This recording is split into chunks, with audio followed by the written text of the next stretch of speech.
Salam əziz izləyicilər. Bugünkü podkastımız birinci dəfədir onlayn şəkildə video call üzərindən edəcəyik.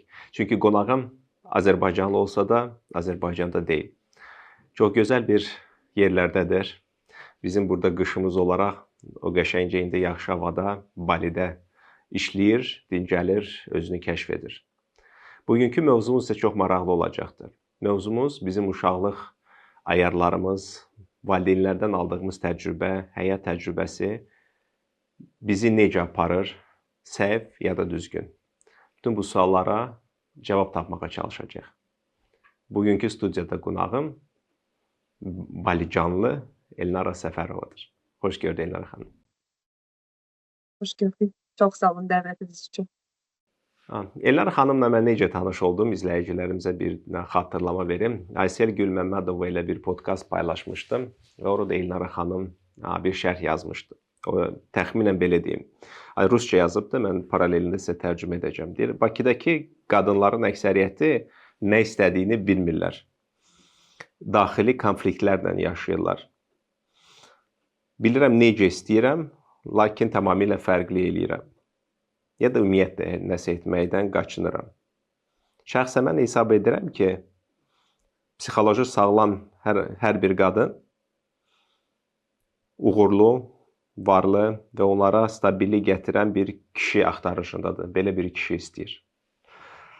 Orada başqa bir şərhlər vardı. Mən də dərhal bundan yapışaraq dedim, okey Elnara xanım. İndi Aysel xanım dediyini bəyənmədiniz, gəlin sizə söz verirəm, siz özünüz deyin. Əslində nə olmalıdır? Mən özüm də düşünürəm ki, biz bu dünyaya gələndə bizim öz ayarlarımız var və sonra cəmiyyətin, valideynlərimizin bizə yönəltdiyi, qoyduğu ayarlar var. Və biz həyatımızın böyük hissəsini özümüzlə yox, həmin o ayarlarla yaşayırıq, davranırıq, hardasa özümüzü tapırıq, hardasa özümüzü itiririk. Və Elnara xanım, mən istərdim ki, həm öz şəxsi heykəllərimiz üzərindən gedək, bizim heykəllərimiz hardasa oxşardır, öyrəndiyimiz dərslər üzərindən gedək. Elnara xanım, mən podkastımı həmişə bir sualla başlayıram. Siz özünüzü bir sözlə təqdim etsəydiniz, bu hansı söz olardı? Elektrovenik. Onu Azərbaycan dilində bilmirəm necə deyim. Amma belə bir xüsusiyyət var. O Elektrik süpürgə. Bəli, yəni ki, aktiv olan belə bir cihaz. Niyə görə belədir?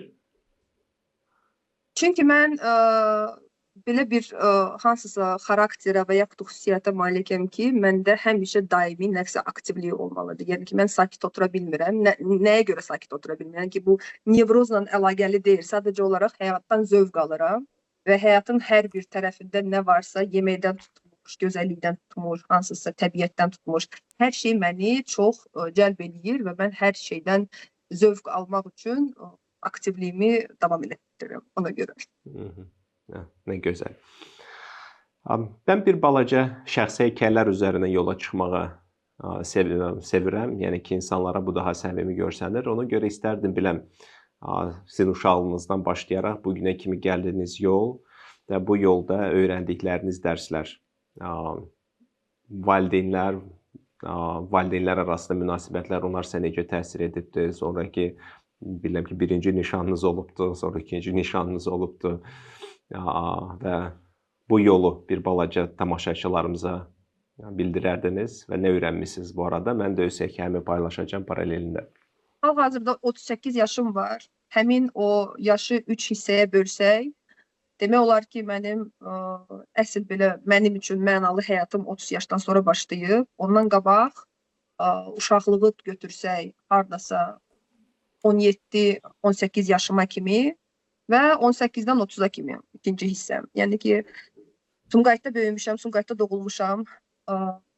Oradakı olan hansısa fərqli bir mədəniyyəti yaxşı mənada götürmüşəm və bizim belə deyək, məktəb illərimiz həmin o böyüdüyümüz vaxtda biz fərqində idik ki, biz Bakıda oxuyan uşaqlardan fərqliyik biraz. Mən 9-cu sinifdə səhv eləmirəmsə bir müsabiqədə iştirak eləmişəm. Həyatımın ümumiyyətlə 15 ilini modellik karyerasında çalışdığım üçün həmin o hissəyə bölə bilərəm. Amma çox vacib bir hissədir həyatımın dönümünə görə. Ona görə onu mütləq səsləndirməliyəm. Baxmayaraq ki, 28 yaşımda o karyeramı bitirmişəm. Balacaydım, 17 yaşım var idi. İlk dəfə o müsabiqəyə qoşulanda gözəllik müsabiqəsi deyil, modellik, professional modellik müsabiqəsidir. Best Model of Azərbaycan 2004-cü il. Orada birinci yerə sahib çıxdım və artıq Türkiyədə təmsil eləyəndə bizim ölkəmizi dünyada ikinci yerə çıxmışam. Ən qəribəsi sonra başlayıb. Çünki mən ölkəyə qaydanda öz həyatımı davam eləmişəm, heç nə olduğu kimi. Yəni ki, səhər Sumqayıtdan yollanırdım Bakıya. 2 də avtobusla gedirdim Narkoza, oxuyurdum Azərbaycan Dövlət İqtisad Universitetində. Çünki öz gücümlə, öz hansısa biliklərimlə daxil olmuşam və mənim hansısa bu xasiyyətimdə olan qızbırcının dürüstlüyü, demagogluğu, baxmayaraq ki, mən pulsuza daxil olmuşam, mən həmişə o universitetdə hansısa problemlərlə üzləşirdim və ancaq birinci və ikinci il mən o institutda gedirdim. Sonra keçdim başqa bir təhsil formatına. Amma birinci smenda oxuyurdum. Saat 1-dən sonra, 2-dən sonra artıq çıxırdım, gedirdim işə. Çünki cavan yaşımdan işə başlamışdım və hostes işləyirdim. O vaxtları çox tanınmış belə gözəl bir yer var idi, Azza kafesi, 3 mərtəbəli Baksovetdə. O vaxtlar üçün ən top olan yer idi və həddindən artıq çox qonaqlarımız var idi. Mən orada hostes işləyirdim və bəzən müdir gəlirdi, qışqırırdı ikinci mərtəbədən ki, Elnara qapını bağla açarla, çünki artıq yerimiz yoxdur. Yəni ki, doğrudan da çox insan gəlirdi ki, bizim dostlarımız var, nə olar bizi buraxın. Bizim də oturacaq stullarımız da yox idi. Elnara, bir balaca tətikləyici sual sizə verim. Belə bir bəlkə stereotip var. Siz Azərbaycanın ən yaxşı modeli seçilmisiniz, dünyanın 2 nömrəlisi olmusunuz, 17 yaşınız vardı. İnsanlarda belə bir təəssürat yarana bilər ki, dərhal elçilər sürüsü düzülmüşdü sizə o vaxtları. Bu qəşəng cavan qız hələ ki heç kim qapazlamayıbdı, biz götürək. Yəni bu şöhrət gətirmədimi sizə, yəni ki, Azərbaycanda populyarlıq? Əslində çox belə başqa bir hansısa mən diqqət gördüm. Çünki həmin o vaxtları mən hostesdə işləyərkən, qapını açarkən yarısı tanışlarım gəlirdi ora və onlar məni orada görərkən şokdaydılar və mənim beycikimi oxuyurdular ki, sən məzələnirsən, sən də oradan burada işləyirsən, yəni ki, nə qədər maaş alırsan. Yəni şərtləri öyrənirdilər ki, yəni ki, hansı şərtlərə görə mənim kimi o birinci yer tutan onların beynində hansısa bir obraz var ki, mən nəyə görə buranı seçmişəm, işləmişəm də, işləyirəm orada. Və mən bunu rahat şəkildə deyirdim ki, bəli, işləyirəm, burada nə var ki, yəni ki, okey də, yəni ki, bizdə stereotip var ki, əgər gözəllik müsabiqəsidirsə və yaxud da ki, hansısa başqa bir müsabiqədir, 100% alınıb yer, 100% orada kimsə təşkil edib hansısa cavan olan və yaxud da ki, cavan olmayan, bəli, sponsor. Yəni ki, mən oxuyuram və universitetdə oxuyarkən, yəni ki, Sumqayıtdan o boyda yol gəlirəm. Mən özümü təmin eləməliyəm, yol ilə, yemək pulu ilə, hansısa əyin baş özümə almaqla, öz rasxodlarım da var. Üstə ki, həmin o Türkiyəyə getmək imkanım məndə yox idi. Yəni ki, mənim indiyənə kimi yadımdadır ki, biz Validə Abbasova ilə oturmuşduq bir yerdə, başımızı belə tutmuşduq ki, 3 günə orada konkurs başlayır, bizim nə biletimiz var, nə bir hansısa imkanımız var bunu almağa. Güc bala ilə hansısa dost tanışları zəng vurub, bunu həll elədik, getdik, çatdırdıq özümüzü ora. Yəni ki, heç bir sponsorluqdan söhbət də gedə bilməz. Yəni ki, doğrudan o çərçivədə olan insanlar həqiqəti bilirlər. Sadəcə olaraq şəhərdə kənardan izləyən həmin o müsabiqəni insanlar öz stereotiplərinə görə hansısa bir obraz yazmışdılar öz başlarında. Və mən o obrazdan match olunmamışam deyənə, mənə çoxlu belə suallar gəlmişdi ki, bəs niyə də niyə? Yəni ki, sən öz həyatını başqa cürə qura bilərdin. Misal üçün, Validə xanım özü çox yaxşı uğurlu həyat qurubdur, misal olaraq.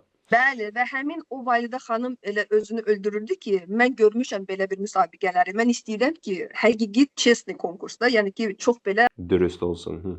Dürüst konkurs olsun. Çünki bir-iki dəfə sponsor orada daxildə olan skandallar hansıları ki, biz fərqində idi və eşidirdik ki, bir-iki sponsor imtina eləmişdi bizdən ki, çünki Validə xanım şərtlərə getmədi. Kimisə yerini almaq istəyirdilər və yaxud da ki, öz şərtlərini oraca eləmək istəyirdilər. Axıra kimi durdu dayandı və ona görə nə biletimiz yox idi, nə bir pulumuz yox idi İstanbula gedək. Hətta mənim pasportum da yox idi. O vaxtları Ovir var idi. Yəni ki, mənim şəklimi birinci yer tutan İlqarın pasportuna yapışdırdılar. Mamam icazə verdi, papam icazə verdi və məni göndərdilər ora. Çünki heç 18 yaşım da yox idi. Yəni ki, çox belə o vaxtlarım indi yadıma düşəndə deyirəm Allah, yəni Allah məni qoruyub o vaxtları yaxşı insanlara rastlaşdırıb, ona görə heç bir böyük problem yaşamadım. Amma sizin sözünüzə gəldikdə həmin o nişanlar və belə bir əlavə diqqət Elçilər falan. çox az müddətdən sonra təxmini deyə bilmərəm, çünki indi biraz 18-19 yaş, yəni ki, bir ildən sonra yəqin ki, mən namaza gəldim və başımı bağladım. Bu artıq ikinci udar idi və ona görə uca cəmaatın yarısı fikirləşirdi ki, ya bu dəlidir, ya da ki, özü bilmir nə istəyir. Çünki ya konkursa gedir, müsabiqəyə gedir, yer alır, sonra gedir işləyir, 250 manat, belə o vaxtların manat da yox idi, 250 dollar idisə maaşı, onu alırdı. Ya gedir başını bağlayır öz istəyimlə. Yəni ki, namazı başlayanda birinci elə-belə başlamışam ki, okey də istəyirəm bunu. Sonra da yavaş-yavaş utanırdım elə bir ki, şəhərə çıxmağa bandana taxırdım. Hansısa. Yəni ki, hər bir stadiyanı keçmişəm mən həyatda da. Samorazrушение, nətər deyirlər ona? Özünü məhv etmə. Bəli, özümü məhv etmə, çünki o vaxtları depressiya yaşayırdım daxilimdə. O vaxtları hansısa həmin o diqqətə baxmayaraq çox vaxtı diqqətsiz qalırdım öz yaxınlarım tərəfindən. Mənə elə gəlirdi ki, mənim ailəmdə olan o problemlərim valideynlərimlə mənə çox sərt gəlirdi və öz yaşıma görə o vaxtları onları şişirdirdim öz başımda.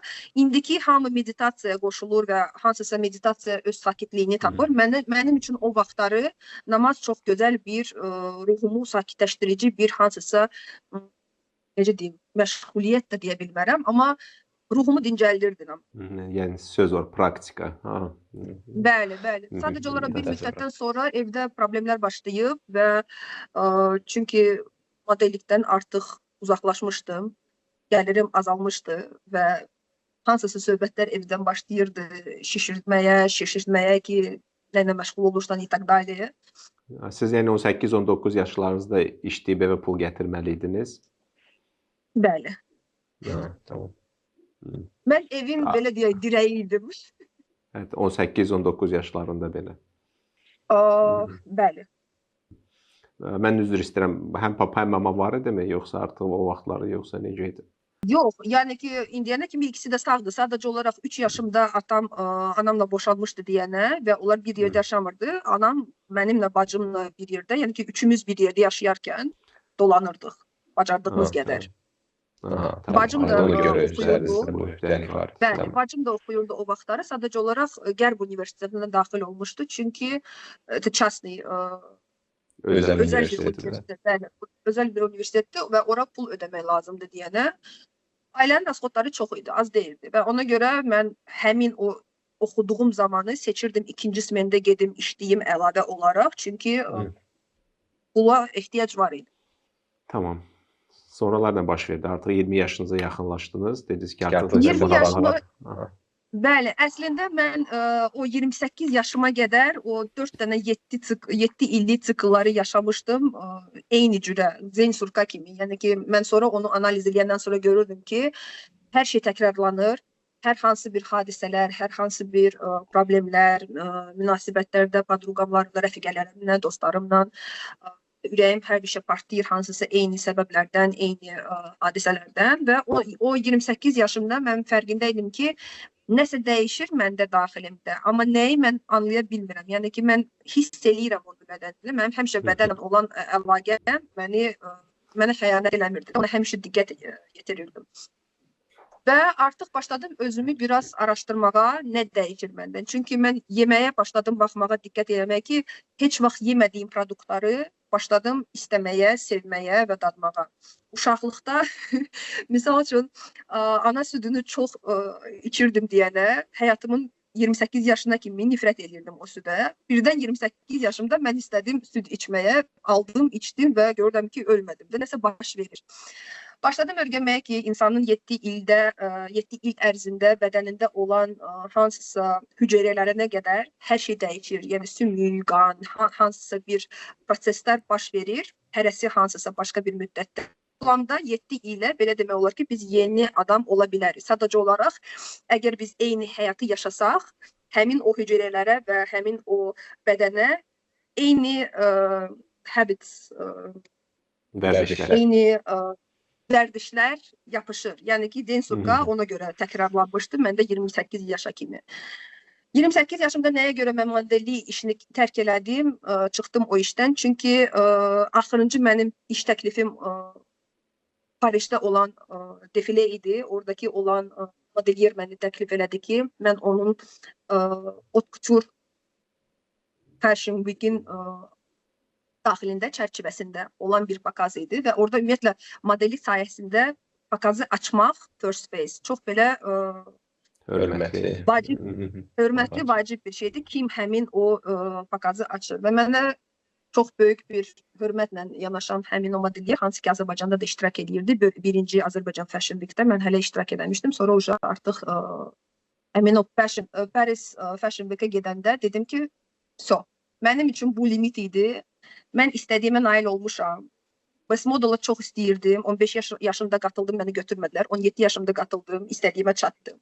28 yaşımda artıq mənim bədənim də başqa cürə formalaşırdı. Artıq elə arıq olmaq istəmirdim. Artıq özümə belə bir zülmət vermək istəmirdim. Xoşuma gəlmirdi. Plus da ki, həmin o 15 il ərzində nələr yaşanıldısa orada backstage-də və ümumiyyətlə həmin o mühitdə doymuşdum. Və özümə söz verdim ki, artıq bunu istəmirəm. Çünki bu mənim hobimdir.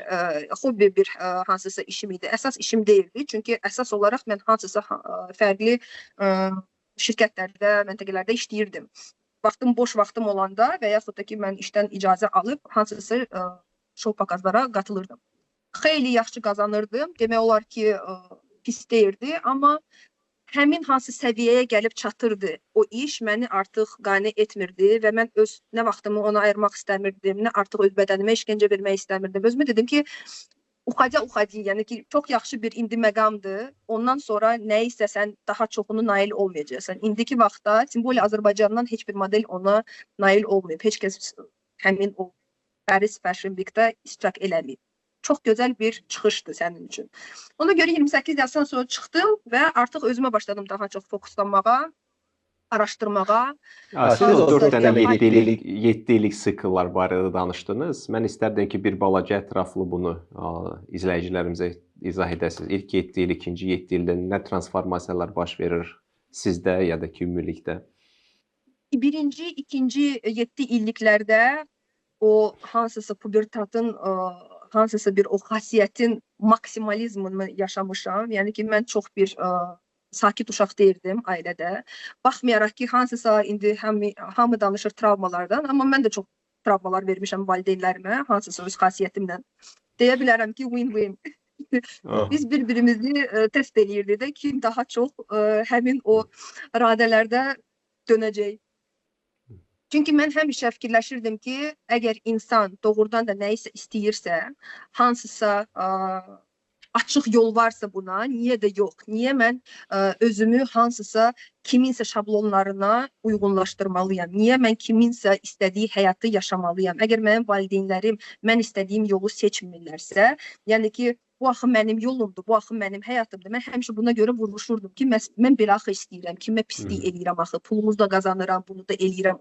Niyə mən öz istədiyim həyatı, özümə qazandığım həyatı niyə rahat yaşaya bilmirəm? Niyə hamısını mənə bundan gətirməlidirlər də insanlar? Ona görə mən çox vaxtı çalışırdım, şuuru altı çalışırdım öz azadlığımı pulla alım. Yəni ki, mən nəyə görə həmin o evə pulu gətirirdim və çalışırdım nə isə evdə hansısa şeyləri bağlatdırım ki, bəlkə buna görə məndən əl çəkərlər. Bəlkə buna görə mən yaxşı qız övladı olaram. Yəni ki, zarabotit svobodu da, yəni ki, özünə qazanırsan öz azadlığını və yaxud da ki, beynində onu qazandırırsan ki, mənim indi haqqım var.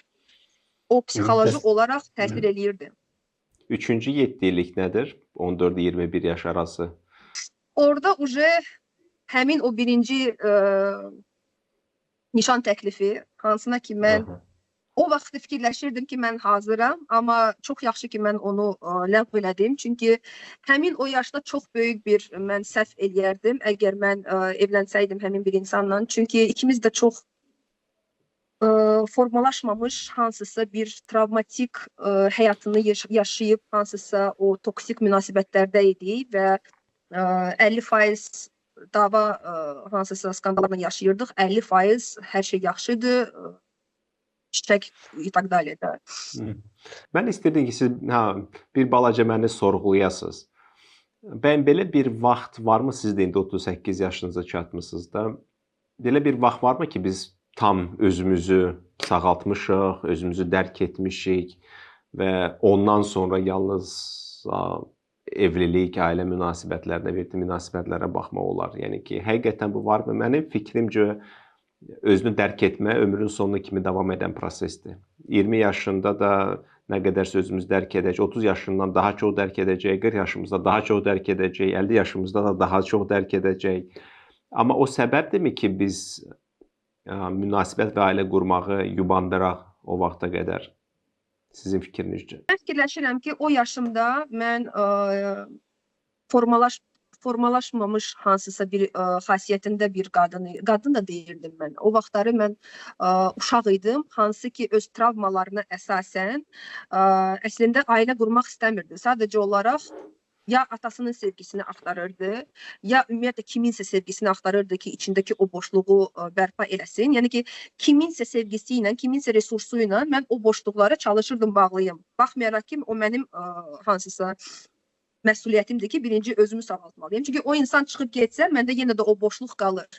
Və həmin o hansısa istədiyim formada o sevgini görməyəndə, istədiyim formada o diqqəti görməyəndə mən də coşurdum və həmin o insan da coşurdu. Yəni ki, ona görə bizdə daimi olaraq hansısa qısqanclığa görə və qısqanclıq onunla da bağlı idi ki, mənə kim baxır, heç kəs mənə demir ki, mən Azərbaycanlıyam. Yəni ki, mənim hansısa xarici görünüşümdən 1.75 boyundayam, hansısa bir göz cəlbedici bir şəkildə də geyinə bilərdim və yersiz hansısa bir sözlərə görə, hansısa bir hərəkətlərə görə durduğumuz yerdə skandallar var idi. Ona görə o münasibətə də oxşamırdı ki, ailəyə getsin. Yəni ki, ailə seçimində biz başa düşürük ki, mən bu insanla razılıq verirəm, həyatım boyu gedim, yoxsa yox. O vaxtda mən özümə qərara verdim ki, nə mən hazır deyirəm ailə qurmağa, nə də indi bizim münasibətlərimiz heç münasibətə oxşuyur ki, biz ailə quraq.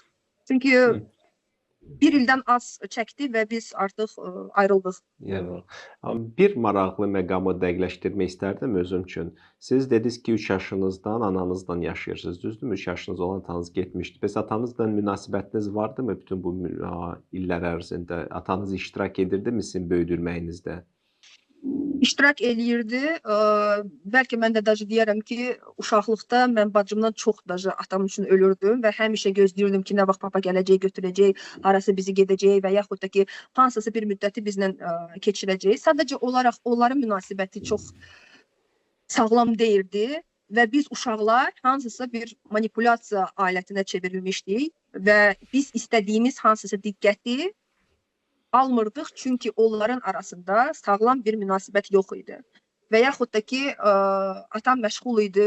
Çünki atamın, misal üçün, beynində hansısa bir strategiya var ki, mən gərək pul qazanım, mənim uşaqlarım yaxşı yaşasın. Amma o qazandığı pul vaxt müddətində o uşaqlara verilmədiyi diqqət artıq bərpa oluna bilməz gələcəkdə. Yəni ki, mənim uşaqlığım bir də təkrar olunmayacaq. Mənim hansısa o vaxtları ehtiyaclarım, diqqətə ehtiyaclarım və yaxud da ki, o avtoriteti görmək ki, mənim atamın avtoriteti, onu bir insan olaraq görəndə mən indiyənə kimi yadımdadır, mən özümü necə hiss edirdim o otağa girəndə və yaxud da ki, biz onunla harası gedəndə insanlar ona necə baxırdı və itd. Mən başa düşürdüm ki, okey, onlar öz paradigmasında nəyi görürdülər, hansı ailə formatını görürdülər, eləyirdilər. Xoşumuza gəlir, xoşumuza gəlmir, biz artıq məcburuq bunu qəbul eləməyə. Bu şərtlərlə biz böyüyürük. Sonra artıq mən analiz eləyəndən sonra başa düşdüm ki, çox da yaxşı bir ssenariyadır. Yəni ki, həmin o ssenariyanı hətta mən özüm seçmişəm.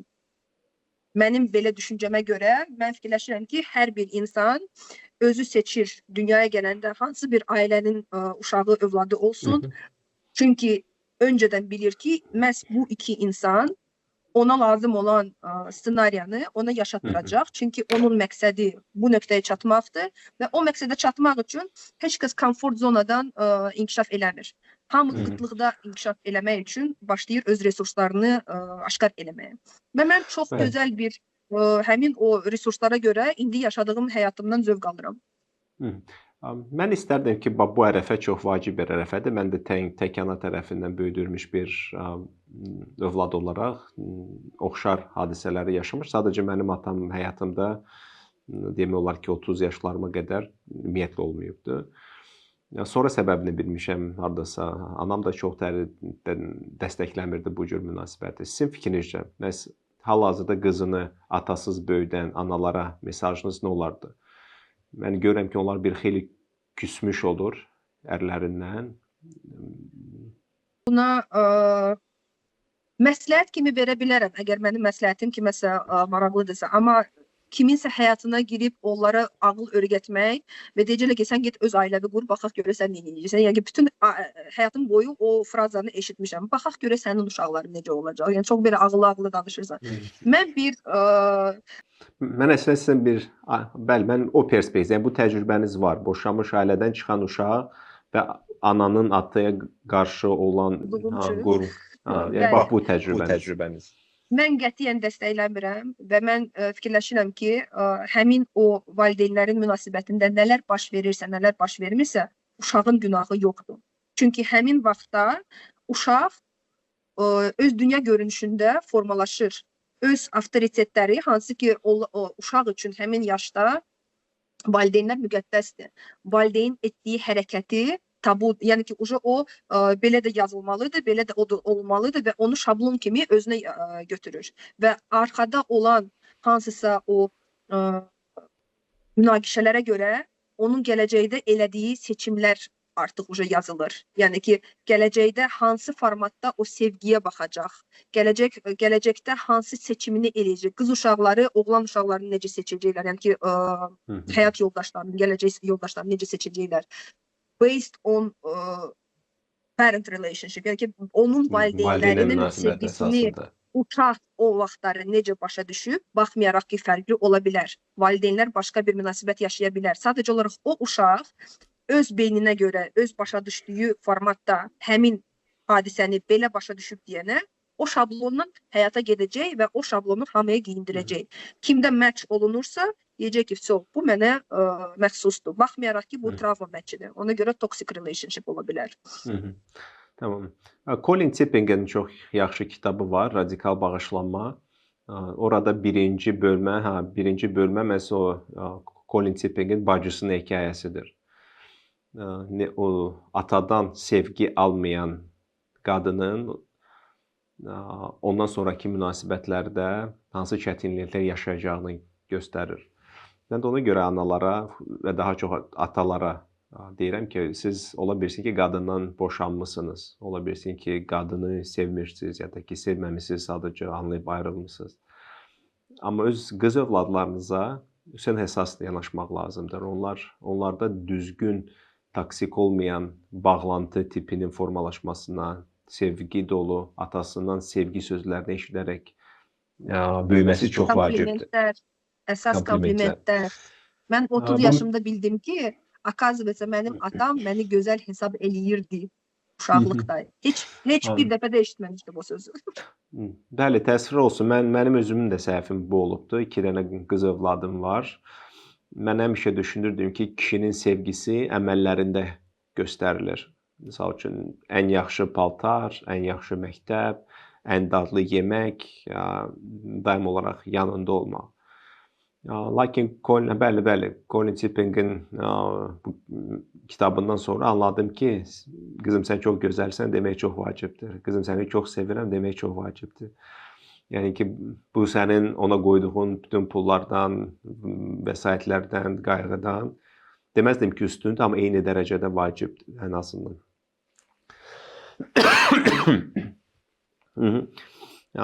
Və bəlkə budur, ataların edə biləcəyi bir şey varsa odur. Analara xüsusən də bir oğlan perspektivini deyim bu arada. Tək ana ilə böyüyən oğlanın digər ekstremumu var. Biz ola bilsin ki, qadınları lazımsız, həddən artıq çox ideallaşdırırıq. Kişiləri isə həddən çox aşağılayırıq. Çünki daim olaraq zəif, atılmış bir qadın obrazı var qabağımızda. Və bu da bizə bu qadına sahib çıxmaqda böyük bir problem yaradır kökündə. Çünki biz qadını çox güclü hesab edirik, bərabər hesab edirik, onun müstəqilliyinin əldə olunmasına çalışırıq. Və getdikcə bu ailə dinamikasını poza bilirik məhz bu səbəbdən. Ona görə həm qız övladı üçün ata rolunun olması çox vacibdir və daha çox oğlan övladı üçün ata rolunun olması çox vacibdir. ABŞ-da statistika çox acınacaqlıdır. Tək ana tərəfindən böyüdülən oğlanların 7-sindən biri artıq qazamata düşə bilir. Yəni ki, alkoholik ola bilir, narkotik vasitələrdən istifadə edə bilir. Yəni atanın rolu çox vacibdir. Biz təəssüf olsun ki, Avropa və Qərb yolu ilə gedirik, boşanmaların sayı artır, uşaqlar adətən ana ilə qalır. Baxmayaraq ki, bu hətta bizim dinimizə belə ziddir də. Yəni ki, İslamda uşaqlar gələk ata ilə qalsınlar, bizdə nə üçünsə anaları yükləyirlər. Yükləməklə əlavə atalar elə bir ki, birdən-birə harasa qaçır. Yəni ki, ümumiyyətlə uşaqların böyüdülməsində nə maddi, nə də mənəvi iştirak etmir. Maddi ola bilsin ki, real olaraq səbəblər ola bilər, pulu çatmır, əlindən gələn edir. Lakin mənəvi olaraq iştirak etməməsi ümumiyyətlə çox acınacaqlıdır. Yəni ki, bir yoldaşla danışır da, 3 dənə qızı var, 3-cü qızı anadan olandan sonra sadəcə hər şeyini götürüb gedir də. Yəni ki, oğlan istəyirmiş. Bu təəssüfləndirici və ondan sonra bir də görsənmir ailədə. Amma 50% mən o nəticəyə çatmışam. Yəni ki, oğlan kimi həyatı yaşatdırmışam. Amma bir neçə il əvvəl mən belə bir fikrə gəldim ki, mən nəyə görə o fərqi görürəm qadınların və kişilərin davranışında və yaxud da ki, seçimlərində, həyatında. O kişiləri ki, hansıları ki, indi hamı linçləyir və deyirlər ki, belə tipli kişilər, belə tipli davranış və yaxud da ki, münasibət, onları böyüdən də qadınlardır. Onları həyata gətirən qadınlardır.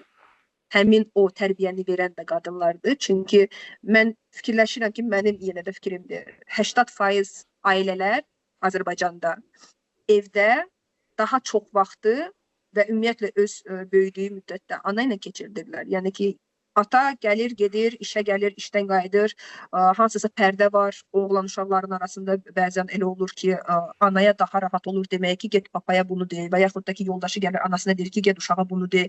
Yəni ki, hansısa pərdələr olur, hansısa elə bir məqamlarda hansında ki, ana çox bağlanır öz oğlan uşağına, baxmayaraq ki, o hiperopeka ilə boğur həmin o oğlanın içində olan maskulin bir enerjisini.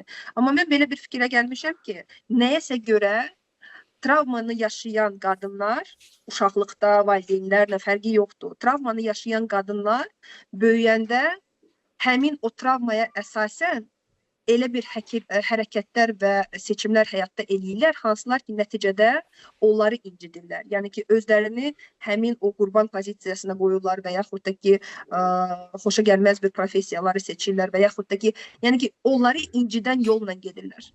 Kişilər isə hansılar ki, mənim yenə də fikrimcə, bəlkə səhv deyirəm.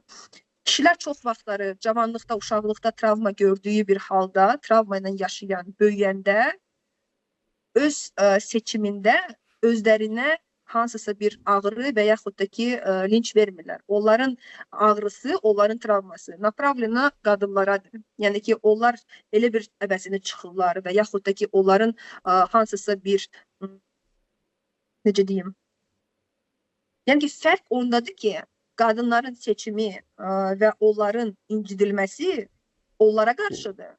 Kişilərin isə seçimi və incitməsi onlardan qadınlarla qarşıdır. Bəli, bəli. O fərqi mən hardasa bir neçə il ərzində fərqini gördüm və hiss elədim ki, burada nəsə ya bioloji gedir, ya hansısa bir hormonal sistemlə bağlıdır. Yəni ki, biz çünki fərqliyik, yəni ki, bizim hormonal sistemimiz fərqlidir, kişilərin hormonal sistemi fərqlidir, bir instinktiv olaraq hansısa təbiətdən bəlkə bir gələn bir şeydir. Amma çox belə maraqlı fikirdir. Elnur xanım, bəs sizə həm ata, həm ana tərəfindən bu vəziyyət necə təsir edibdi sizin seçimlərinizə? Travma sözündən çox sevirəm, mən ayar sözünü deyirəm də, settingslər. Yəni ki, sizə hansı əlavə ayarlar yükləyibdi? Misal üçün, tək ana tərəfindən böyüdülmüsünüz, ata daimi olaraq olmayıbdı, sizə oğlan kimi baxılıbdı, kişi enerjinizdə olmusunuz. Yəni ki, niyə görə soruşuram? Bu 4-cü 7 illiyiniz vardı, 21-28 yaş. Bu qadının prime-ıdır da, öz-özlüyündə. Ailə adətən 90% qadınlar bu ərəfədə ailə qurur. Ondan sonra bir xeyli statistik olaraq çətinləşir də ailə qurmaq. Siz çox gözəlsiniz. O pul da qazanırdınız. Nə mane olurdu ailə qurmağa? Varmı hansı bu ayarlardan 25 hansı yaşımda seçirsiniz? bu ikinci evlilik təklifi gəldi 25 yaşımda. Və yenə də alınmadı, amma başqa bir səbəblərə görə. Çünki mənim həmin o vaxtımda, necə deyim, dünya görünüşüm var idi artıq. Hansısa həyatda öz yerimi tutmuşdum özümə görə. Amma ki, sevgi axtarışındaydım. Yəni ki, həmin o sevgi ki, mən onu istəyirdim, o alınmırdı. Çünki həmin o dövrdə ki, nişanlımla rastlaşdım bir hansısa dost tanışın klubunda. Mən artıq bir neçə il başqa bir münasibətdən həmin o ayrılıq hissində hələ də yaşayırdım. Yəni ki, özüm üçün beynimdə onu bağlamışdım ki, da, okey, bir neçə ildir biz artıq ayrılmışıq, bir yerdə deyilik. Amma hər bir seçimimdə, hər bir hansısa mənə yaxınlaşan bir insanda sanki ya onu axtarırdım, ya da fərqində baxırdım ki, dəyər dəyməz. Yəni ki, o götür qoyuluğu eləyirdim və artıq o qədər bezmişdim ki, deyirəm, okey də mən yəqin ki, bu ölkədə xoşbəxt ola bilməyəcəm və mənim ikinci o nişanlım Rusiyada yaşayırdı, Azərbaycanlıdır, amma Rusiyada yaşayırdı. Mən dedim ki, okey, mən bu evliliyi qəbul edeyim, salamatı mən buradan köçüm və daha tez mən o keçmiş sevgimi yəqin ki, bağlamamışdınız da münasibəti daxilinizdə. Bəli, yəni ki, mən o vaxtları mən hansısa bir addımı seçəndə və yaxud da ki, hansısa qərarı verəndə mən fikirləşirdim ki, bu daha sağlam yoldur ki, nəinki mən burada qalım və o depressiyanı yaşayım və hər dəfə onu görüm və yaxud da ki, hansısa toksik münasibətlər başlasın və yaxud da ki, davam eləsin. Salamatı mən köçüm.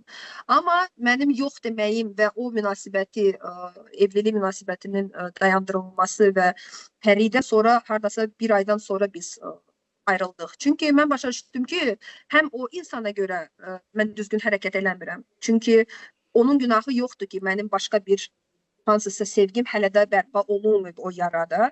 Və mən başa düşürəm ki, mən əgər bu insanla ailəni qursam, mən istəməzdim ki, mənim uşağım o da hansısa razvod uşağı olsun və yaxud da ki, biz boşanaq və yaxud da ki, yəni ki, o vaxt üçün, 25 yaşım üçün mən fikirləşirdim ki, məndə ideal həyat olacaq, heç vaxt boşanmayacağam. Ancaq çistava lista, elə də necə başlayacağam, elə də gedəcək və ömrümün axırına kimi, ölənə kimi də olacaq. Biraz başqa cürlə baxırdım ailə münasibətlərinə.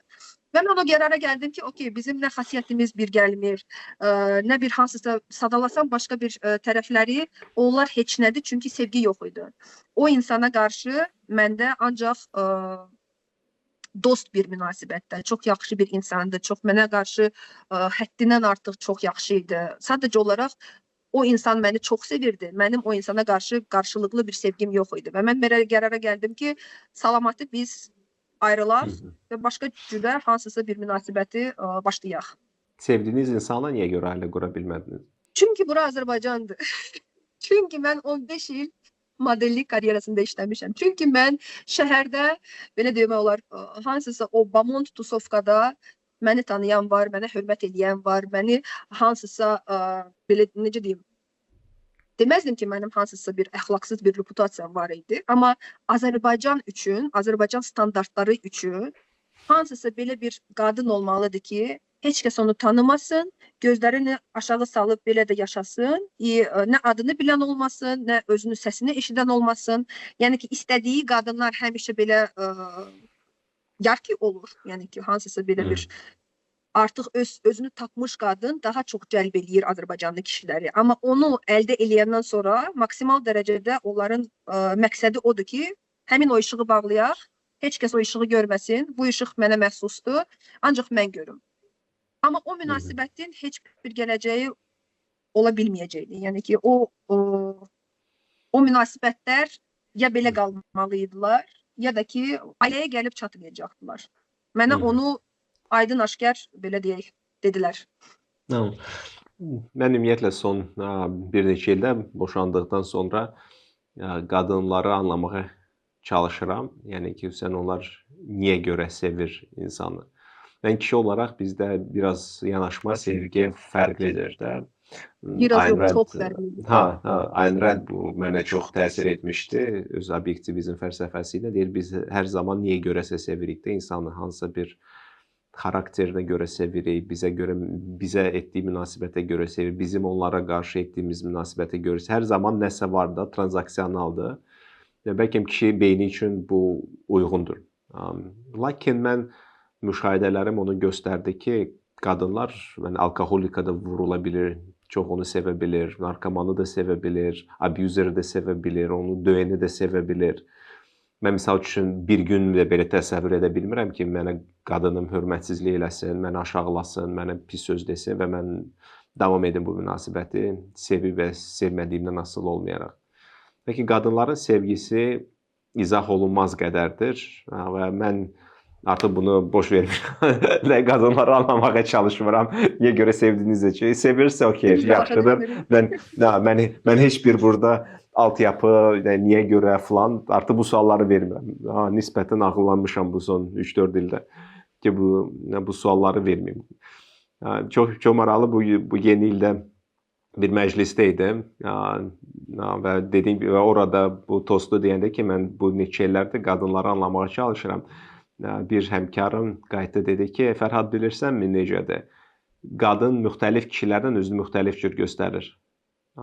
Eyni qadın olsa belə səninlə özünü bir cür göstərəcəkdir, başqasıyla bir cür göstərəcəkdir. Ona görə anlamağa çalışma ginən, sadəcə sev və qəbul olan ginən və bu istiqamətdə davam et.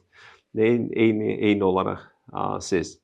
Bəs valideyn, mənim bir hipotezam var idi. Xüsusən Azərbaycanda da bu feminizm inqilabı yubanmış şəkildə 50 il sonra Azərbaycana da gəlir. Daim olaraq cavan qızlar deyirlər ki, azad ol, müstəqil ol, kişi neyvə lazımdır, öz ayağının üstünə dur, ər çörək yemə, yəni kişiyə etibar etmə falan. Mənim bir hipotezam var ki, hal-hazırda hamısı sübut olunur. Bütün bunu deyən qadınların nə yaxşı atası olubdur və mən yaxşı deyəndə yanında olan atası belə daha düzgündür. Ya da ki, çox bir münasibət içərisindən çıxıblar, haradakı abuziv bir münasibətin içində idilər. Mənim yanaşmam partnyorlara elədir ki, hətta çox abuziv və çox sərt, kobud, uyğun olmayan, sevməyən partnyorlar da bir müəllimlərdir. Bizim hər birimizin bir ayarlarımız var, bizə xas olmayan, yəni valideynlərimiz tərəfindən öyrədilən. Bütün bu çətin insanlar, həyatımıza çətinlik gətirən bir müəllimlərdir. Onlar istəyirlər ki, biz sağalaq və onlar tətikləyirlər onun üzərində. Eyni olaraq Colin Tippingin ideyasından gəlir. Qadını düşünürük ki, atası sevməyibdi, çünki ata sevgi sözləri deməyibdi qızına və o da daim olaraq münasibətlərdə elə kişilərlə idi ki, onlar da ona sevirəm demirdi və o daim olaraq onun sevgisini sübut etməyə çalışırdı. Bu da toksiklik yaradır. Yəni ki də, sizdə deyil olubdu da. Orada. Okey, tamam. Mənim baxışım bəs odur. Lakin qadınlarda mən gördüyüm odur ki, onlar daha tez qurban moduna girə bilirlər. Yəni ki, bu əziyyəti gör, dərs yox. Nəyə görə girə bilirlər tez? Çünki uşaqlıqdan qadınları və kişiləri fərqli böyüdürlər. Qadınları böyüdürlər ki, sakit ol, səsin çıxmasın. O davleniya, o pressure hansını ki eləyirlər uşaqlıqdan. Çünki sən fərqlisən, fərqli geyinməlisən, abırlı olmalısan, onu eləməlisən, bunu eləməlisən. Yəni ki, daha çox sıxıntı ailə içində görürlər və hansısa bir o общество, davleniya общество, kimsə mənə belə gözlə baxacaq və yaxud da ki, kimsə məni belə yozacaq deyənə öz istədiklərini eləmirlər. Baxma, amma mən tam da sizə razı deyiləm ki, kişi ilə, oğlanla qızı eyni qədər böyütmək lazımdır. Mənim fikrimcə, qız Yox, övladı o artıq mən də ona razıyam. dəyərlə Mən də ona doğulur. Yəni ki, o dəyəri qorumalıdır. Oğlan uşağı isə bu dəyəri qazanmalıdır da, daim olaraq öz üzərində işləməlidir. Və ona görə də qadını, qız övladını qorumaq çox vacibdir. Oğlanı isə əksinə, yəni stresin içinə salmaq lazımdır uşaqlıqdan. Çünki oğlan çətinliklərdə formalaşır daha çox. Mən ona görə yaşın o qədər də vacib olduğunu düşünmürəm evlilik məsələsi, nəinki təcrübənin. 7 yaşında işləməyə başlamış oğlan uşağı 20 yaşında hazır ər olacaqdır. Amma 25 yaşında maması, papası tərəfindən hər bir şey həll olunan bir oğlan övladı heç 35 yaşında da evliliyə hazır olmayacaqdır. Amma niyə həmin qadınlar daha çox qurban roluna girirlər? Çünki yenə də deyirəm, onların valideynlərin və yaxud da ki ananın təkcə və yaxud da ki təkcə atanın qadından, qadın uşağından, qız uşağından gözləndikləri ajidaniya daha yüksək səviyyədədir. Yəni ki mən artıq, yəni ki öz tərəfimdən onu deyə bilərəm ki, çünki hansısa öz hərəkətlərimi oğlan uşağı hərəkətləri ilə müqayisə eləyəndə, azad seçimdə, hansısa bir istəkdə, mən orada işləmək istəyirəm, mən burada işləmək istəyirəm, yəni ki, mənə imkan vermirlər ki, bunu eləmə. Çox vaxtları görürəm ki, o fərq var. Çünki elementarlı, oğlan uşağı kiçik toyu eləyirlər. Toy kimi qəbul edirlər onu. Yəni ki, insanlar yığışır, hamı onu celebrate eləyir, bu çox belə paçotlu bir şeydir.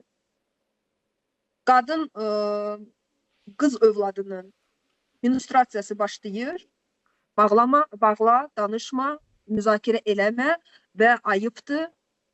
Əgər sən desən ki, misal üçün, sən özünü pis hiss eləyirsən, sən Allah, ayıbdır. Это уже показатель. Siz də təklif edirsiniz, menstruasiya toyları eləyək Azərbaycanda? Yox, sadəcə olaraq bir o mentalitetin, есть kulturni kod da, həmin o kulturni kod belə bir şeylərdə уже görsənir. Mədəni kod, mən həmişə adət-ənənələrə yanaşmam iki cür olubdur da. İnsanlar adət-ənənələri adətən çox konservativ, mühafizəkar adlandırırlar da adət-ənənəçiləri. Mən isə deyirəm ki, adət-ənənələr tarix boyu aparılan uğurlu eksperimentlərin nəticəsidir. Əgər min illiklər boyu bu adət-ənənə qalıb və davam edirsə və biz bunun faydasını görürüksə, bəlkə bu yaxşı ideyadır. Çünki ideyaların üçün ən yaxşı sınaq zamandır. Əgər zamanın sınağından nəsə keçirsə, deməli o ideya dayanıqlıdır. Yəni ki, etibarlıdır. Nəinki yeni ideyalar. Misal üçün, seksual inqilab. Gəl qadınlar da kişilər kimi partnyorları olsun. Misal üçün. Bu nəyə gətirdi, çıxartdı qərbdə? Tənhalıq epidemiyasına, ailə institutunun dağılmasına, uşaqların doğulmamasına və ən vacibi odur ki, yüksək dəyərli qadınların daha pis mövqedə qalmasına. Çünki əgər sən bu günləri misal üçün, seksual inqilabla çoxlu partnyor istəmirsən, öz bakirəlivi evliliyə saxlayırsansa, sənin şansların bir xeyli azalır. Hətta, mən nə bilim, bütün stand-up komedilərdə belə qadınlara gülürlər də, 25-21 yaşın var, hələ ki, sekslə məşğul olmamısan. Yəni ki, orada gətirmək lazım deyil. Yəni ki, mən həmişə deyirəm ki, qadınları qorumaq lazımdır. Həm mənəvi, həm fiziki olaraq onları daim olaraq qorumalı. Çünki qadınsız bu cəmiyyətin davamı yoxdur. Çünki siz uşaq gətirirsiniz bu dünyaya və gələcək həyat sizdədir. Və əgər biz sizi qorumasaq, siz uşaq doğmaq istəməyəcəksiniz, uşaq gətirmək istəməyəcəksiniz, ailə qurmaq istəməyəcəksiniz. Bu ilə də bütün insanlıq məhv olacaqdır. Dünyada bir dənə kişi qalsa, yəni necəsə həyat davam edəcəkdir də.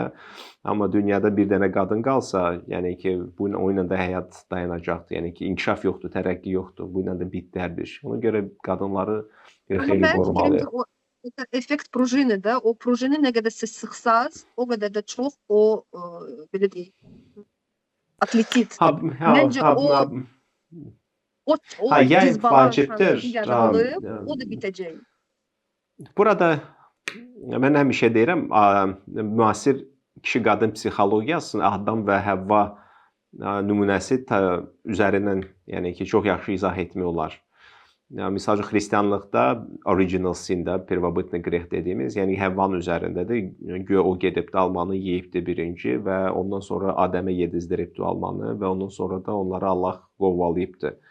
Amma fundamentdə əgər biz həm müasir psixologiyanı götürsək, görəcək ki, onlar da eyni vəziyyətə gəlib çıxar. Qadınlar daha çox emosional qərar verir. Nəinki kişilər. Kişilər daha çox rasional. Məhz ona görə şeytan birinci qadınla yaxınlaşır, nə var kişi yanında deyil. Ona deyir ki, burada gözəl bir alma ağacı var. Gəl sən onu ye ginən. Bax siz o yayın açılmasını deyirsiniz də. Yəni ki, qadınlara bu şeytan əməllərindən daha az qorumasını nəzərdə tutursunuz da. Olmuş qadınlar həmin o azadlığı belə pis söz çıxır, zəncirləri qırılıb. Amma o mənada deyirəm ki, çox sıxılan, çox uzun müddət sıxılan azadlığı olan qadınları indi deyirlər ki, akazivitsə belə olar. Akazivitsə mən istədiyimi eləyə bilərəm və mənə heç kəs heç nə eləyə bilməz. Amma o da sıxılın vaxtı var. O da bitəcək. Çünki axırda nəticədə görəcəklər ki, bu da işləmir. Onlar istədiyini eləyə bilər.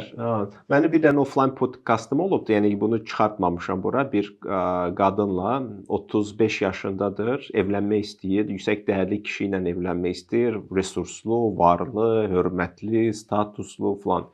Mən deyirəm, okey də tarixçəvi danış, mənə maraqlıdır da podkastda bizlə çəkdirəcək.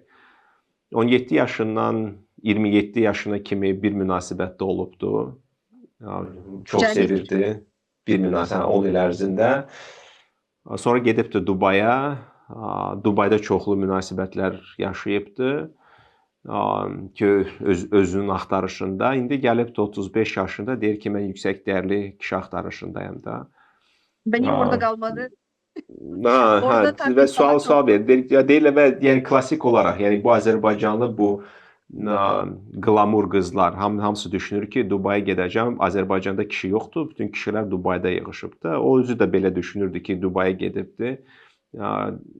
Qayıdıbdı oradan çoxlu eksperimentlər edəndən sonra deyir ki, yox, Dubayda hər şey müvəqqətidir. Dubayda daimi heç nə yoxdur. Ona görə gəlmişəm Azərbaycan. İndi bir belə halal süd əmmiş Azərbaycan kişisi ilə bir münasibət qurmaq istəyirəm və mənim sualım odur da, o səni neynir axı indi? Yəni də mən də həmişə bu sualı verirəm. O səni neynir indi də? Yəni ki, Azərbaycanda qat-qat təvazökar, öz davranışını bilən, yüksək ailə dəyərlərinə sahib olan ailəcanlı qadınlar var da. Və onların sayı daha çoxdur. Sadəcə olaraq onlar populyar deyil. Yəni onlar sosial mediada, mən nə bilim, Kuparnikdəki şəkillərini paylaşmırlar da. Yəni ki, onlara bu vacib deyil. Onlar ailələri tanış edəcəkdir. Özü necəsə universitetdə, teatrda, kitabxanada hardasa tanış olacaqlar, ya yaxşı ailə həyatı quracaqlar. Və odur. Yəni siz bu seksual inqilabı, azadlığı Azərbaycanda təşviq edəndən sonra gələcəksiniz 30, 35 və yüksək dəyərli kişi axtarışında olacaqsınız. Niyə? Niyə görə də sualı var da, kişisi niyə görə seçməlidir? Niçin çox heyt dalğası gələcəkdir. My body, my rule, bu mənim bədənimdir. Niyə görə sizdə çox olar, bizdə çox olmaz? İndi reallıq belədir ki, qadınlar kişinin təcrübəsinə görə seçir. Yəni ki, qadın təcrübəli kişi istəyir, amma kişi təcrübəsiz qadın istəyir də. Bu həyat reallığıdır da. Evlənmək üçün.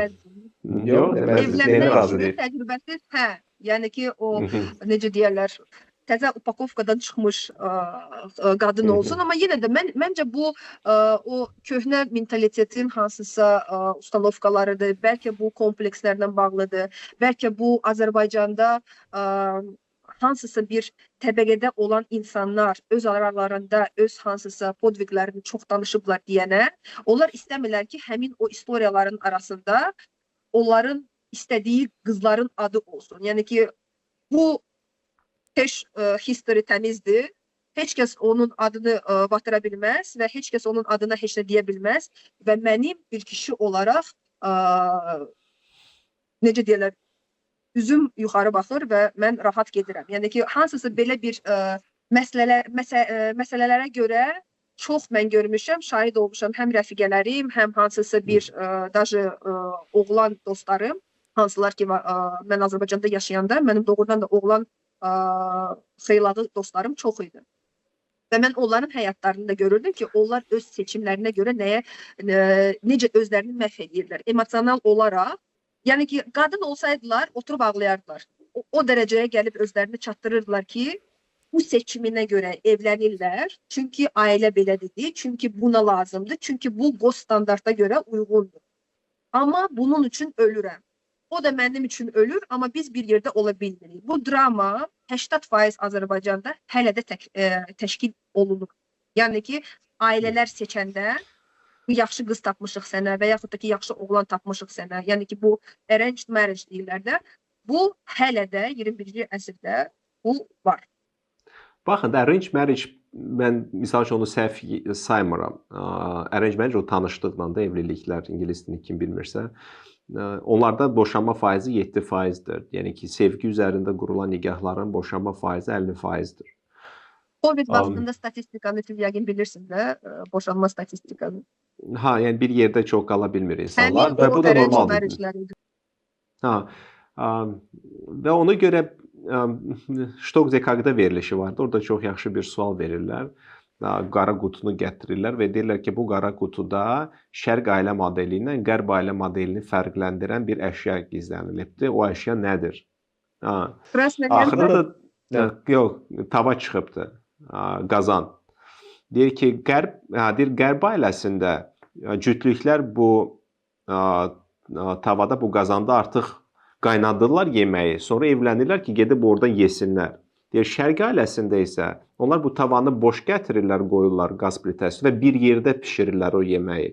Yəni ki, orada münasibət, sevgi daha sonradan yaranır. Yəni ki, onlar bunu yaradırlar. İndi hansı bir dəyərlər üzərindən, xoşa gəlmə, simpatiya üzərindən qururlar münasibəti və sonra artıq evlilik içərisində sevgilərini daha da aşkar büruzə verirlər, sevgisini inkişaf etdirirlər.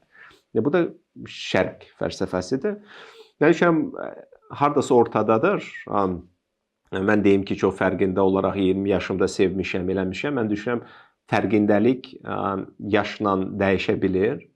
Sən inkişaf edirsən, sənin partnyorun inkişaf edir. Bu idealdır. İkisiniz də inkişaf edirsiniz və sevginiz də inkişaf edir. 3 ildən sonra, 7 ildən sonra, 10 ildən sonra tamamilə başqa cür bir-birinizi sevirsiniz.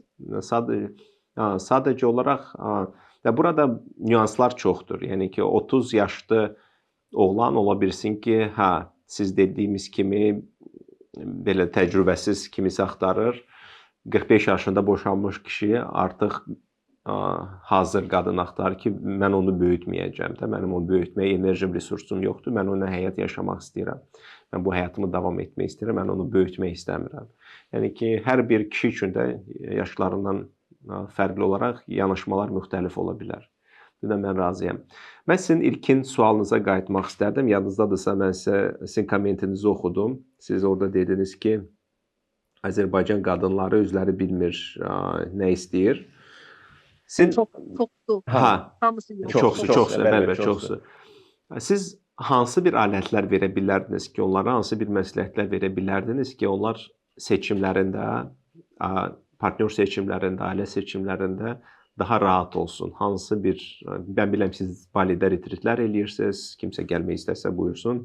Elnara xanım daim olaraq da sizi dəstəkləmə hazırdır. Amma sırf olaraq pulsuz konsultasiyalar çərçivəsində hansı alətlər, hansı təcrübənizdən biliklər paylaşa bilərsiniz ki, bax, kimisə görmüsünüzsə bunlara fikir verin. Özünüzdə falan şeylərə fikir verin. Hansı praktiki məsləhətlər verərsiniz? Əslində mən bunu təkcə qadınlara aid eləməzdim. Ümumiyyətlə bütün insanlara aiddir, amma yenə də indi qadınlardan danışırıqsa, ən əsas problem ondadır ki, qadınların çoxusu hansı ki əziyyət çəkir öz həyatında, yəni ki, xoşbəxt olanları mən nəzərdə tuturam. Ümumiyyətlə əziyyət çəkənlərin çoxusunda eyni patterndan görürəm ki, insan özünü tanımır, məhz qadın özünü tanımır, özünü araşdırmır və özünün dərinliyinə getmir. Sadəcə olaraq onun diqqəti çöldədir. Çöldə nə mənada? Nivabludur. Necə özünü tanıya bilər ki? Necə özünü tanıya bilər? Bir bədən olaraq, bir ruh olaraq, bir hansısa ali mən, içimizdə bir ali mən, bir həs mövcuddur da. Yəni ki, öz istəklərimizi anlamalıyıq ki, mən bu seçimi niyə eləyirəm? Düzgün suallar vermək lazımdır. O şərtlə yox ki, mən burada səhvəm, yoxsa mən burada düzgünəm. Burada səhv olan bir şey yoxdur. Yəni ki, ümumiyyətlə mənim üçün, mənim təcrübəmə görə mən hansısa səhvi eləyə bilmərəm, çünki mənim üçün təcrübədir. Mən onu çoxdan önce beynimdə başqa bir sözə, belə deyək, pozitiv sözə çevirmişəm. Mən onu səhv kimi qəbul eləmirəm ki, çünki özümü sonra linçləmirəm həmin hərəkətə görə. Öz həyatımda hansısa seçimləri eləyəndə mənim ürəyim qırılırdı və mən başladım araşdırmağa ki, nəyə görə məni bəs belə insanlar cəlb edir? Dostluğumda. Çünki münasibətlər təkcə sevgi münasibətlərindən getmir söhbət. Əgər insan dostluq münasibətini doğrudan da tam yaşaya bilmirsə, onun belə sevgi münasibəti də alınmayacaq. Yəni ki, çünki dostluq münasibəti də çox resurs tələb eləyən və çox şura altıda olan hansısa paternlərlə də asılıdır. Yəni ki, biz əgər öz ətrafımızda o insanları cəlb edirik ki, hansılar ki, biz istədiyimiz nöqtədə deyirlər və yaxud da ki, istədiyimiz həyatı yaşamırlarsa, özümüzə sual verməliyik ki, mən niyə bu insanları cəlb edirəm? Mənim hansı uftariçnə vıqıda deyirlər də, mən onu Azərbaycan dilində necə deyim bilmirəm. Hansısa ikinci dərəcəli vıqıda. Tamam, sonra yazarıq altda. Yadıma gəlmir söz. İkinci dərəcəli sərf var ki, mən niyə görə seçirəm ki, mənim ətrafımda ancaq az qazanan qadınlar və üzü hansısa çirkin olan qadınlar olsun. Niyə? Və yaxud da ki, mən niyə ətrafımda ancaq güclü qadınları yığıram rəfiqə kimi və ancaq azad olan qadınları və yaxud da ki, niyə ancaq evlilər? Yəni ki, düzgün sual vermə qabiliyyəti çox qapıları aça bilər. O sual ki, özünüzə qarşı siz onu linçlə o sualı vermirsiniz. Sadəcə olaraq o curiosity deyirlər də, o любопытство olmalıdır. Здоровое любопытство. Nəyə görə mən bunu eləyirəm? Çünki bizim həyatımızda biz daha çox fokuslanırıq hansısa o filfilo rituallarına, indi həddindən artıq çox populyarlaşıb, praktika eləyim, bütün nəslimin problemləri silinsin və yaxud da ki, gedim hansısa sound healing'a, ona buna gedim. Bir dənə seansla bütün bizim nəslimizin hansısa travmatik estafetası bitsin bundan. Yəni ki, çox yaxşı bir pokazateldir ki, Novruz bayramı bizim ən əsas, bizim millət olaraq belə ənənəvi bayramımız. Orada çox gözəl bir vərdiş də deyir. Ənənə. Gedib qapını pusmaq. Yəni ki, kulturni kod o da o insanlara işləyir ki, gələcəyimdə nə olacaq, gedim qapıda qulaq asım. Gedim kimsə mənə onu hansısa belə bir üsulla, heç kəs öz bədənini doğrudan o partnyor münasibətini öz bədənlə qurmur. Başa düşmürlər ki, bizim hüceyrələrimiz, bizim bədənimiz tamamilə illərlə təkrar elədiyimiz hərəkətlərin avtomatlaşdırılmış versiyasıdır. Əgər biz yaşadığımız hansısa hadisəni, yaşadığımız həyatımızı dəyişdirmək istəyiriksə, birinci biz bioloji olaraq dəyişməliyik. Sizin kimyavız, bədəninizdə olan o biokimiya prosesləri, onlar dəyişməsə... Onu necə dəyişə bilərlər? Düzgün qidalanmadır, idmandır.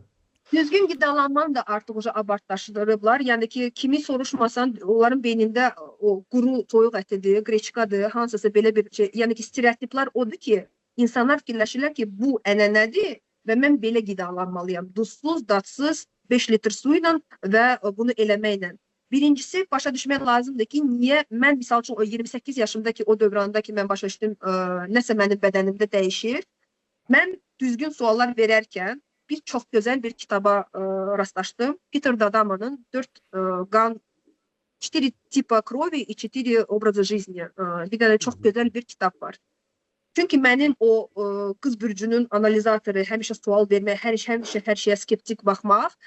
Deyirəm, görəsən niyə bizdə, hamımızda, əl izimizdə çox fərqli bir şeydir də, atpıçatki palcı. Yəni ki, dünyada nə qədər insan var, hamısı fərqli. Amma niyə bizim qan tipimiz 4 tipə bölünür? Bizi birləşdirən nədir? Bizi fərqləndirən nədir? Və belə bir suallarla gəldim, çatdım bu kitaba, oxudum onu və gördüm ki, doğrudan da mən şura altıda bilmədiyim sualı axtarışındaydım və cavabımı gəldim, tapdım ki, mənim qan tipimə əsasən bu kimi siyahıda olan produktlar ziyandır. Çünki mənim bədənim o fermentləri не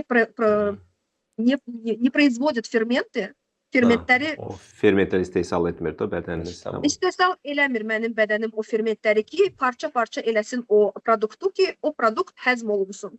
Bəzi produktlar mənim üçün qanıma əsasən çox faydalıdır. Nə qədər istəsəm yeyə bilərəm. Bəzi produktlar neytraldır, yəni ki, mənim bədənim enerji sərf eləyir ki, o produktu həzm eləsin, amma heç bir nəticə almır. Ona görə mən nə qədər yesəm də doymuram. Çünki beynə çatmayıb ki, bəs mənim faydam nədir? Mən benzini işlətdim, fəhlələr işlədilər, amma biz fayda görmədik, pulsuz işlədik. Və qeyri sağlam olan siyahı da var ki, который вредны. Onun fermentləri bizdə istehsal olunmur. Mənim üçün çox böyük bir dəyişiklik elədi. Sözümü nəyə gətirirəm? Mən həmin o dəyişik bədənimdən edəndə mənim rastıma gəlirdi hansısa treninqlər, hansısa bədənin limitlərini aşdırmaq üçün. Mən həmişə soyuğu sevməyən bir insan idim. Amma mən getdim dekabr ayında bir treninq var idi. Kiyevin altında olan meşədə bir 9 günlük Afqanistan kimi keçmişəm mən orada. Yəni ki, biz dənizə girirdik dekabrda, Palnikdə. Mən soyuğu sevməyən insan onu elədim və gördüm ki, ölmədim. Şüşənin üstünə atlanırdım, mıxların üstlərində uzanırdım, ölmədim. Akazivətə bizim bədənimiz çox şeyə aiddir. Sadəcə olaraq bizim qorxularımız bizi dəşdirir. Bəs mənəvi inkişaf üçün bir dənə kitab tövsiyə etsəydiniz xanımlara, bu hansı kitab olardı? Nekrasov, yəqin ki, Materinskaya любовь, Radikal prощение масс. Yəni ki, onu hər bir insan öz stolunda, yəni ki, mən o kitabı 2 dəfə oxumuşam. Çünki başqa bir dövrdə artıq o müalicə olunmuş bir dövrdən sonra, bir neçə ildən sonra oxudum. Mən onu fərqli oxudum. Çünki o dövrümə görə mənə başqa bir insightlar, fərqlilik verdi o kitab. Bizim millətimizə uyğun olaraq, sadəcə olaraq mən bir neçə ildə əlləşirdim ki, bizim dilimizdə çap olunsun Mikhail Lapkovskinin Хочу и буду. 6 dənə qaydaya əsasən, şəxsi sərhədlərin 6 dənə qaydasına əsasən bir kitab yazıb. Hansı ki, mənim həyatımı çox dəyişib. Mən öz anamla münasibətlərimi əməli başlı özüm işləmişdim. O podkastlara qulaq asarkən, onun kitabını 100 dəfə oxuyarkən və mən gördüm ki, mən doğrudan da ona tələblərimi qat-qat azaltmışdım. Çünki mənim o tələblərim arzu olunan sevgiyə əsasən olurdu. Açıb, aşkar eləyəndən sonra mən nəyə görə bunu istəyirəm? Mən tamamilə özümdə onları dəyişdirdim və pretenziyalarımın spesifiki 90% azaldı məndə. Yəni ki, biz yenə də deyirəm, özümüzü nəyə görə aşkar eləməliyik? Biz niyə bu seçimi eləyirik? Onun вторичная выгода nədir bizdə və hansı ehtiyaclarımızı bu seçimlə bağlayırıq? Yəni ki, long termdə bizə bu nə verəcək? Mənə indiki kaprizlərimi bağlamaq lazımdır, yoxsa mən gələcəkdə xoşbəxt olduğum üçün mən bu hərəkəti seçirəm? Mənim bu hərəkətim kimə xoşbəxtlik gətirəcək? Yalnız mənə, yoxsa iki tərəfə? Amma bədənlə işləmək çox vacibdir. Həm də bura retreatə gələn insanlara həmişə mən bunu deyirəm. Siz gəlib bura məbədlərdə nə qədər istəyirsiniz, kimə də bilərsiniz, o suyu içə də bilərsiniz. Amma əgər siz qayıdırsınız öz rituallarınızda, həyatınızda Bakıya qayıdırsınız və eyni həyatı yaşayırsınız, öz hərəkətlərinizi, vərdişlərinizi dəyişmirsinizsə, burada keçdiyiniz o rituallar, təmizlənmə, çakranın hansısa texatmotorunu eləyəndən sonra eyni şeyi eləyəcəksiniz Bakıda. Yəni ki, yenə təzdən sizə o vərdişlər sizin yaşadığınız həyatı yenə də cəlb eləyəcək. Burada reset eləyirsiniz, amma vərdişləri dəyişmək lazımdır. Və bu podkastın sonunda sizə bir sual vermək istərdim, sonuncu sual olaraq. Qadın kişidən nə istəyir? Əminlik istəyir. Çünki biz yenə də neçə yaşımız olur olsun, yəqin ki, biz atamızı seçirik və nəyi atamızdan almamışıq, bəlkə onu istəyirik və yaxud da ki, nəyi görmüşük, onu gözləyirik. Biz həmin o protected modunda qalmaq istəyirik ki, okey, mən özüm pulu qazana bilərəm. Mən bu həyatı özümə şey eləyəm. Amma mən istəyirəm ki, mənim komfortuma cavabdeh insan olsun ki, mən bilim ki, nəsə bir şey olsa, o məni ürəyimi qırmayacaq. Mən bilirəm ki, mənim dağ boyda, belə deyək, insanım var yanımda. Mənim zaşitnikim, belə deyək. O çustvo zaşiti qız uşağı üçün fərqi yoxdur, neçə yaşı var. Çox vacibdir. Mən heç vaxt zəif kişini seçmərəm. Milyonu olsun, çox varlı kişi olsun. Əgər o xasiyyəti görə zəifdirsə, əgər o seçimində, hərəkətində o zəifdirsə, mən onu energetik olaraq dahi baxmıram mən ona kişi olaraq. Yəni ki, mənim üçün o insan prosta 25 kadr. Ona görə biz həmişə istəyirik ki, voyun, zaşitnik və bizim həyatımızı elə bir komfort yerinə elə bir komfort istəyirik ki, nəyə görə mən o Aysil xanımın podkastında kommentari belə yazdım ki, doğrudan da çox insan, çox qadınlar varlı istəyirlər kişisi olsun, stabil həyat versin ki, çünki bizim instinktlərimizə əsasən bioloji olaraq biz qadınlar həyata, dünyaya uşaq gətiririk və biz əmin olmaq istəyirik ki, mən bu insanla əl-ələ getsəm, bu insan məni yarı yolda qoyacaq, yoxsa yox. Bu insan məni həyatla təmin eləyəcək, yeməyimi, krişa, evimi, uşağıma layiqincə o həyatı verəcək, yoxsa yox. Özü eləyə bilər. Yəni ki, amma biz bunun üçün doğulmamışıq ki, özümüz yaşayaq. İnsan üçün insan lazımdır.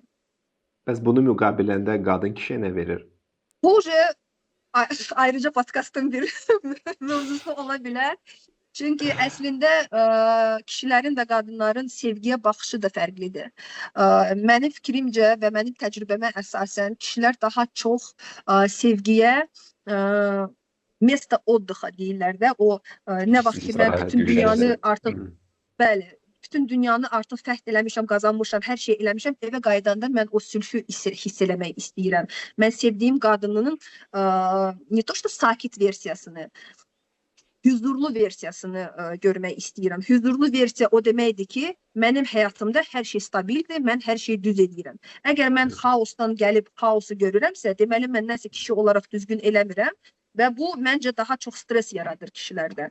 Kişilər ümumiyyətlə stresdən qaçan bir insanlardır. Qadınlar stres üçün bəlkə ölür. Çünki həmin o xaos bizim üçün nəsə var, emosiya əgər varsa, deməli nəsə məntiq də olmalıdır. İnşallah növbəti podkastda bunu müzakirə edərik. Çox sağ olun Zeynal xanım, qoşuldunuz. Çox maraqlı söhbətimiz oldu və düşünürəm bir çox insanlar bizim təcrübələrimizdən faydalanaraq bəlkə hansısa bir yolda daha yaxşı istiqamət seçə bilərlər özlərinə. Təşəkkür edirəm Zeynal xanım. Çox sağ olun. Çox sağ olun.